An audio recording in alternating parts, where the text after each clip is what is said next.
Hello friends, स्वागत है आपके अपने इस यूट्यूब चैनल पर। दोस्तों, आज मैं आपसे वीडियो में डिस्कस करूंगा जो सामने आप विंडो देख पा रहे हैं। इस विंडो में ईंटों की मदद से एक डिज़ाइन बनाया गया है जो कि आपको साफ साफ दिख रहा होगा। जो हमारी घर की दीवार है उससे विंडो के फेस से 4 इंची ईंट बाहर निकाली गई है जो कि आपको दिख रही है।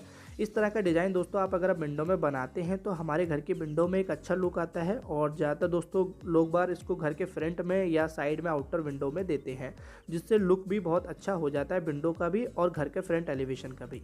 लेकिन दोस्तों आप जब इस तरह का डिज़ाइन बनाते हैं तो आपको क्या बातें ध्यान रखनी है और दोस्तों क्या गलती नहीं करनी है। अगर मैं गलती की बात करूँ तो यहाँ पे इस विंडो में भी एक कमी की गई है, तो उसके बारे में बताऊंगा ताकि जब आप कभी अपने घर में बनाएं तो वहाँ पे ध्यान रख सकें। सो प्लीज़ वीडियो को दोस्तों पूरा एंड तक जरूर देखना।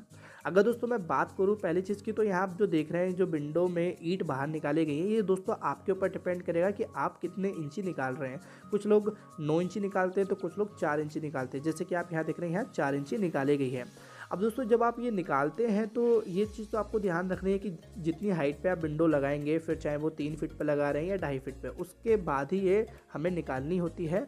और दोस्तों एक चीज़ आपको ध्यान रखना है कि जो ब्रिक वर्क किया गया है यहाँ पे दोस्तों आपको बहुत ही अच्छे से ध्यान में रख के करना है, साउल में लेके, क्योंकि दोस्तों एक ईंट यहाँ पे बाहर निकली हुई है और एक ईंट दोस्तों हमारी पूरी होती है और एक ईंट हमारी आधी हाफ होती है, जैसे कि आपको साफ साफ दिख रहा है। तो इस तरह की जो ईंट है उसको बाउंडिंग करने के लिए हमें दोस्तों पूरा ब्रिक वर्क साउल में लेके चलना पड़ेगा सीधा सीधा, ताकि जब आप बाद में प्लास्टर करें तो प्लास्टर करने में भी कोई दिक्कत ना आए।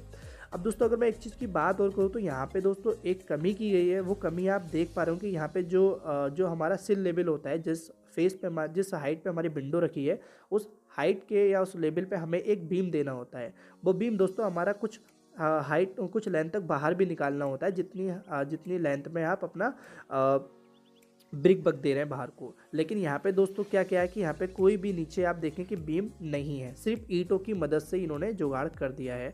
मैं ये नहीं कह रहा कि ये ख़राब है, लेकिन दोस्तों ये उतना कंपेयर में बीम के कंपेयर में उतना मजबूत नहीं है, क्योंकि दोस्तों जो आप सामने देख पा रहे हैं यहाँ पे जो दोनों साइडें दीवार खड़ी हैं, इनका लोड भी आता है। तो वो लोड दोस्तों हमारा अगर बीम पे ही ट्रांसफ़र होता, नीचे अगर बीम दिया गया होता तो काफ़ी बेहतर रहता एज़ कम्पेयर टू सिर्फ ईंट के डिज़ाइन से, ईंट का ये सपोर्ट देने से। तो आप अगर जब अपना इस तरीके से डिज़ाइन बनाएं तो वहाँ पे आप नीचे बैंड जरूर डालें या बीम जरूर दें, ठीक है, सिल लेवल पे। जैसे आप वीडियो में देख पा रहे हैं यहाँ पे जो आप देखेंगे विंडो, वो ऊपर आप जो विंडो देख रहे हैं उसके नीचे भी एक बीम दिया हुआ है, भले इसकी जो लेंथ है वो 9 इंची निकाली गई है। तो ये बात आपको जरूर ध्यान रखनी है आप इस तरह का डिज़ाइन बनाएं तो।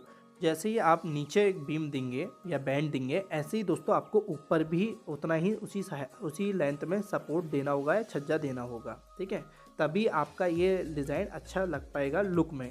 तो आई होप आपको ये क्लियर हुआ है। इनकेस अगर आपको इससे रिलेटेड कोई डाउट हो तो कमेंट में टाइप कर देना। वीडियो को लाइक जरूर कर देना, चैनल सब्सक्राइब नहीं किया तो सब्सक्राइब भी कर देना। थैंक्स फॉर वॉचिंग वीडियो, मिलते हैं अपनी नेक्स्ट वीडियो पर।